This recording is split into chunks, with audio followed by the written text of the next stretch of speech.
Hey guys, it's Brett. Thanks for coming to my channel. So today I wanted to talk about the Booker Prize, which on Tuesday the long list will be announced. 13 titles to vie for the 2022 Booker Prize.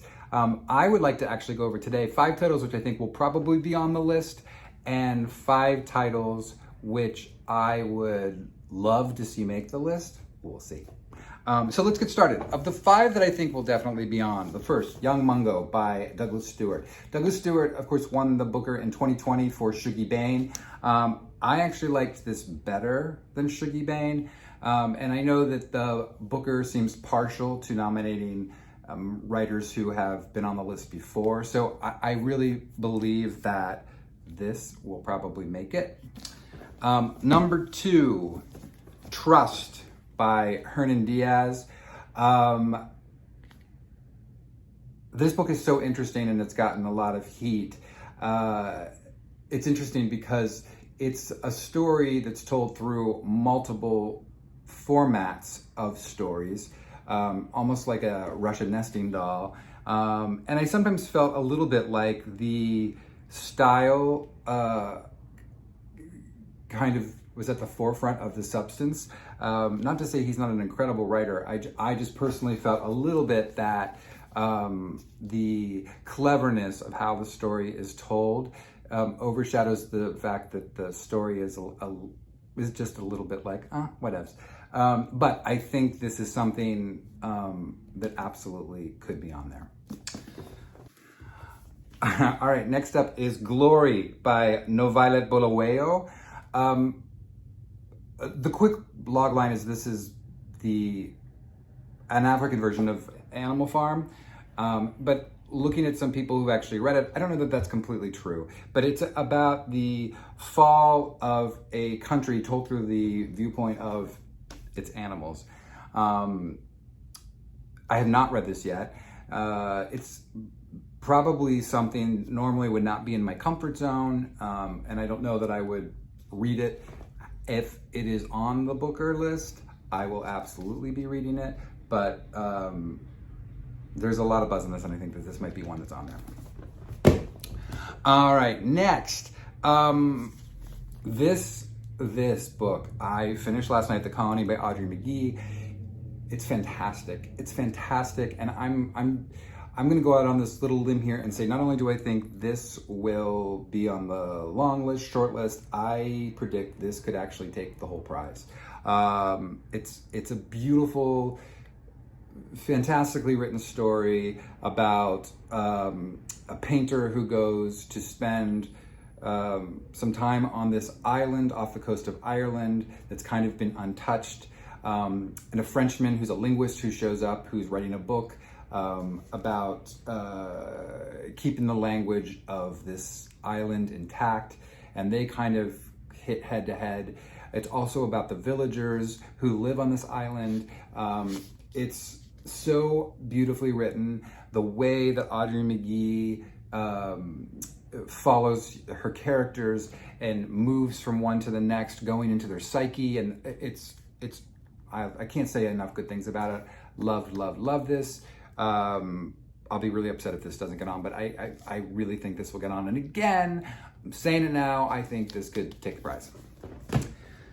Lastly, I'm a little mixed about this one, only because I didn't love all of it. There's so many mixed reactions to it, but I think at the end of the day, it could be on. We'll see. And that is To Paradise by Hanya Yanagihara. Here's the thing, I read the first 2 sections of this book, and I thought the first section was pretty interesting. The whole device, if that's what you want to call it, that she does with this book is, it's set in New York City in a brownstone, and it starts in the 1800s, like 1873, and it keeps moving up 100 years in that same brownstone, with different characters, all called the same names, which I, upon finishing the book, don't really understand the significance of, but be that as it may. I thought the first story was kind of interesting. The second story started to bore me to tears, and I put it down because it's the last story that's really the bulk of this monster of a novel. And then sometime later, on a lark, I listen to the audio of the last book, and B.D. Wong reads it, the actor B.D. Wong, along with an actress who I don't remember her name. And I just have to say, it was amazing. And if you talk to anybody about this book, I think they will say unequivocally that the last story is mind-blowingly good. And in some ways, I wish she would have just published the final story, which is, speculative and terrifying, about a New York City in the year, I think, 2073. It's fantastic. So almost for that story alone, I think, oh, this thing is going to get on the list. We'll see. Okay, so the first book that I hope makes the list is Juliet Suka's The Swimmers. I just started this last night, so I'm not very far in, but it's beautiful writing so far. The Swimmers centers at the start on a group of swimmers, who they are. It's almost like a Greek chorus in a way, from all these disparate parts of society. But it really then kind of hones in on one woman, Alice, who is starting a decline from dementia. So anyway, it's great so far, and so I'm hoping this is something that ends up there. Next, Other Names for Love by Taimur Sumro. This is one of the books that I had featured in my last video that I had just received. It centers on a Pakistani boy whose father is trying to make him a man and brings in this other young boy to kind of toughen him up, and they end up falling in love. And years later, he's called back home by his mother to kind of reconcile with his past. I'm hearing amazing things about this. This is going to be my next read regardless, but I'm really hoping that this is something that might get on there. How High We Go in the Dark by Sequoia Nagamatsu. This is one of the earlier things I read this year, and early on became a favorite of mine. This is all short stories, speculative fiction, with a sci-fi bent. The stories are kind of interwoven together, loosely. They're fantastic. I mean, really, really, really great. And many times I know the booker picks a book that is more of a speculative kind of subject. I'm hoping it's this one. All right, The Kingdom of Sand by Andrew Holleran. I haven't seen this on many lists anywhere, for anything, but I happen to love this book. It's been one of my favorites of the year. Andrew Holleran, this is his first book in 20 years. He, of course, wrote The Dancer from the Dance.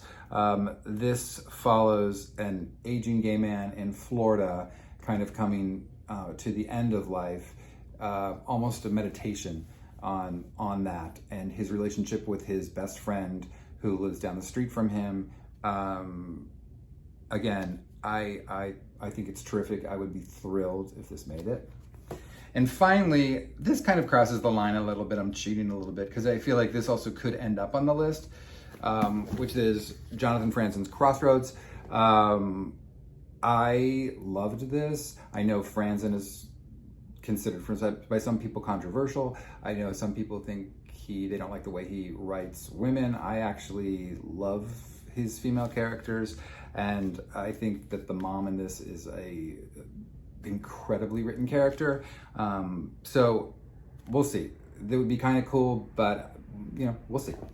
So that's it. I think what I'll do is I'll do a follow-up video on what actually makes the list and my thoughts on that. Let me know what you think. I hope you're all having a great weekend.